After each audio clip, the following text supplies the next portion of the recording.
3 மாதம் சம்பளம் கிடைக்காத துயரத்தில்தான் பீரிமேட்டில் தோட்ட தொழிலாளிகள்.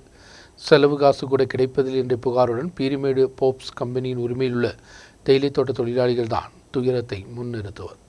பீரிமேடு போப்ஸ் கம்பெனியின் உரிமையுள்ள தேயிலை தோட்டங்களில் தான் தொழிலாளிகள் சம்பளம் கூட இல்லாமல் வேலை செய்ய வேண்டிய நிலை ஏற்பட்டுள்ளது. தொழிலாளிகளுக்கு கொடுக்க வேண்டிய செலவு காசு உட்பட உள்ள சலுகைகளும் கிடைப்பதில்லை. தற்பொழுது ஒவ்வொரு நாளும் 2 மணி நேரம் வேலையை கைவிட்டு போராட்டம் நடத்தி வருகின்றனர். 3 മാസമായി ശമ്പളം, ഇത് 3ാമത്തെ മാസമാണ് ശമ്പളം കിട്ടാൻ പോകുന്നത്. ഇത് എപ്പം കിട്ടുമെന്ന് നമുക്ക് ഉറപ്പ് പറയാൻ പറ്റത്തില്ല. ലീവ് കാശ് കിട്ടുന്നില്ല, ചെലവ് കാശ് കിട്ടുന്നില്ല, കുടിശ്ശിക കിട്ടുന്നില്ല. അതേ ഞങ്ങൾക്ക് നേരത്തെ ജോലിക്ക് പോകാൻ പറയുന്നത് ശമ്പളം കിട്ടാതെ ഞങ്ങൾ പട്ടിണി കിടന്നിട്ട് എങ്ങനെ ഞങ്ങൾ പണി ചെയ്യുന്നത്?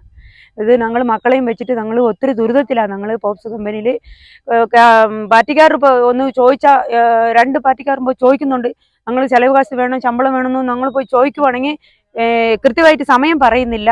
പക്ഷെ ശമ്പളം ഞങ്ങൾ ഇന്നും സമരത്തിലായിരിക്കുന്നത്. ഇപ്പം ഞങ്ങൾ ഇന്ന് ഞായറാഴ്ച ആയതുകൊണ്ട് ഇന്ന് സമരമില്ല. നാളെ ഞങ്ങൾ എന്നാലും ഞങ്ങൾ സമരം ചെയ്തിട്ടേ ഞങ്ങൾ അകത്ത് പണിക്ക് പോകാറുള്ളൂ. பல்வேறு தொழிற்சங்கங்களின் தலைமையில் நிரந்தரமாக பேச்சுவார்த்தை நடத்தியும் சம்பளத்தின் காரியத்தில் இதுவரை கம்பெனி எந்தவித உறுதியும் கொடுக்கவில்லை. மிகப்பெரிய துயரத்தை சந்திப்பதை தொடர்ந்து பலரும் வேறு வேலைக்கு செல்ல வேண்டிய நிலை உள்ளது. വളരെ പഠിപ്പിക്കണമല്ലോ, ഓരോരുത്തർ 10ാം ക്ലാസ് നല്ല നേഴ്സിംഗ് വരെ പഠിക്കാനുള്ള ഇതുണ്ട്.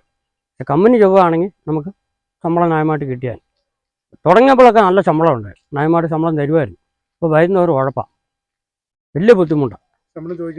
ചോദിക്കുമ്പോൾ അവർ പറയുന്ന നോക്കാം തരും, 1 മാസം കൊണ്ട് കമ്പനി നന്നാവുമെന്നാണ് പറയുന്നത്. പറഞ്ഞപ്പോൾ 1 വർഷമായി, ഇതുവരെ കമ്പനി നന്നായിട്ടില്ല. ഇതുപോലെ തന്നെ കിടക്കുന്നു. 400 രൂപ ശമ്പളം വെച്ച് ആഴ്ച 300 രൂപ ചിലവ് കാശ് അത് തരുന്നില്ല. കമ്പിളി കാശ് തരാണ്ട് അത് തരുന്നില്ല. ലീവ് കാശ് തന്നിട്ടില്ല, കുടിശ്ശിക തന്നിട്ടില്ല. പിന്നെ എങ്ങനെ ഞങ്ങൾ കഴിയുന്നത്? എൻ്റെ കെട്ടിയോളും ഞാനും കൂടി കമ്പനിയിലാണ് പണിയുന്നത്. ഞാനിപ്പോൾ 1 മാസമായിട്ട് പുതുപ്പള്ളിയിലാണ് പണി, ഉമ്മഞ്ഞാൻ്റെ വീടിൻ്റെ അടുത്ത്.